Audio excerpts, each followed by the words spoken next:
Hey gang, there's a request for me to do a video recap of this one, so it wasn't part of my original plan, but I'll do a short recap of what we covered Monday and Tuesday concerning the circular motion lab.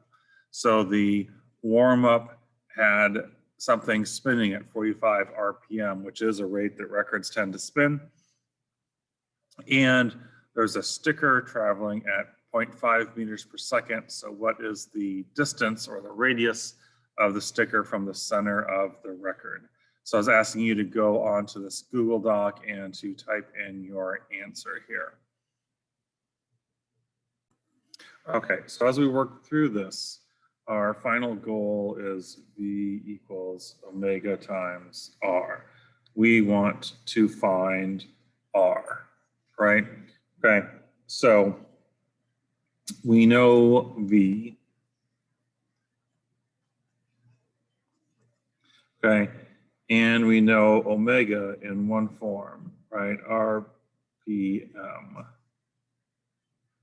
Okay, the only issue here is in order for this equation to work, we have to have this in radians per second.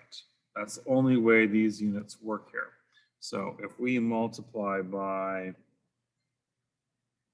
2 pi radians over 1 revolution, and we multiply by 1 minute over 60 seconds, then we see that revolutions and revolutions divide out, radians remains, minutes and minutes divides out. So radian remains and seconds remains. We have radians per second, which is the units we need for this one. And we get 45 times 2 over 60, which is like 3 over 2. And then that's pi radians per second.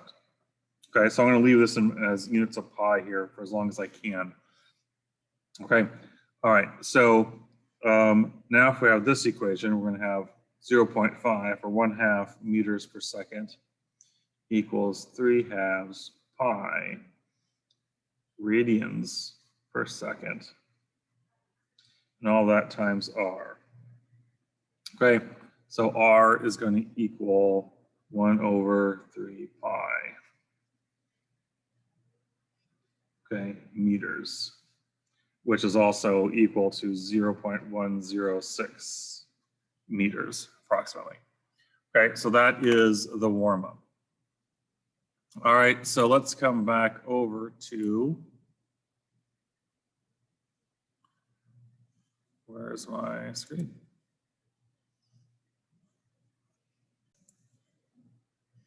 Okay, so let's come back over to here.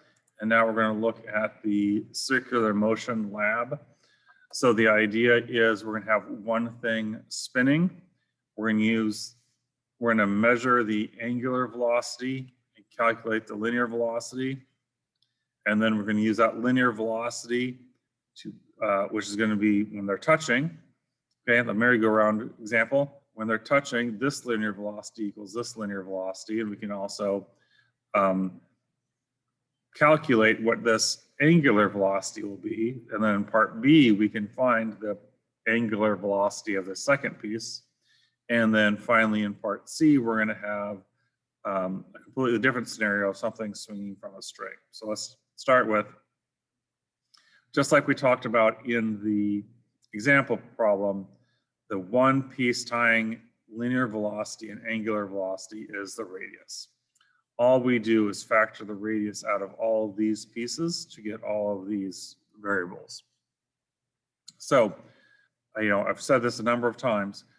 We have all these kinematic equations we learned for linear motion for kinematics.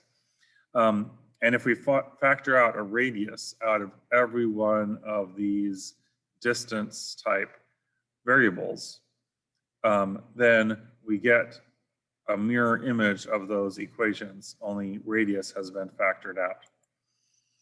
Okay, so like I said, part one, you get something that spins. It can be a fan, it can be a Lego, it can be any toy or anything that spins at a constant rate. You turn it on, you find the angular velocity.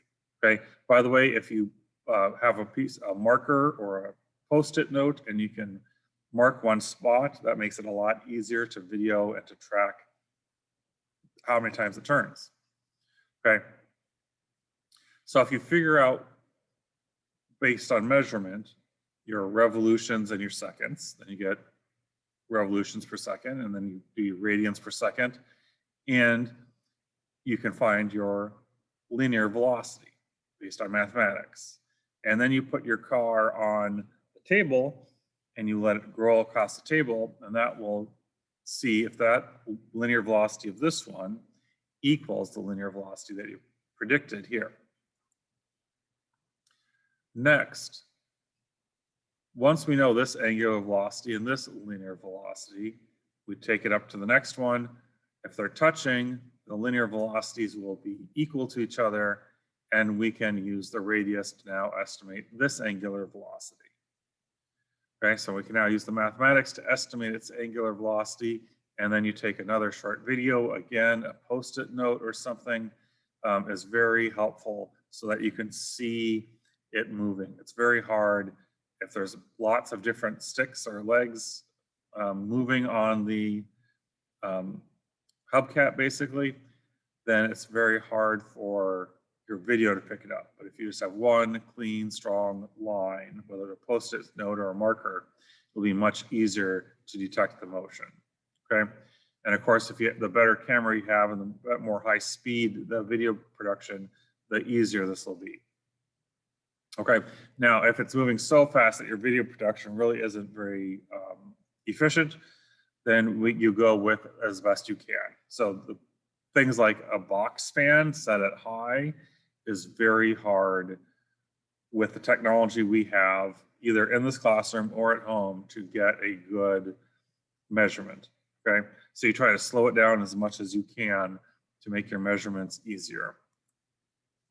Okay, and then part 3 is something spinning on a string. All right, so I didn't want to watch the video. So those are the 3 parts. Things you want to know is like how long is the string? If it's spinning on a string, it'll be important to know that hypotenuse, basically. Okay, and then it will also be important to know the angle. I don't measure it here, but as it's turning, you want to figure out what is that angle it's at, and that will help you immensely. Okay, and in fact, if you know the angle it's at, you may not need to know this length here. Okay, what you do need to know is how much the object weighs. Okay, so if you're someplace that you can put it on a scale, that will give you the best measurement. If you need to Google what is the weight of a tennis ball or whatever it is you're spinning on a string, then once again, we go with the data that's available to us. Okay, so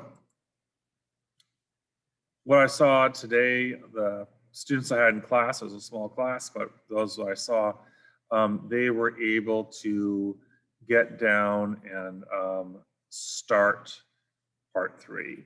So my hope is by the end of the week, they will have all the data collected, and by the beginning of next week, they will have the conclusion done. All right, hopefully that gets you started, and then we can do any in-class or Zoom questions Wednesday and at the end of the week. All right, and with that, have a good day and good luck.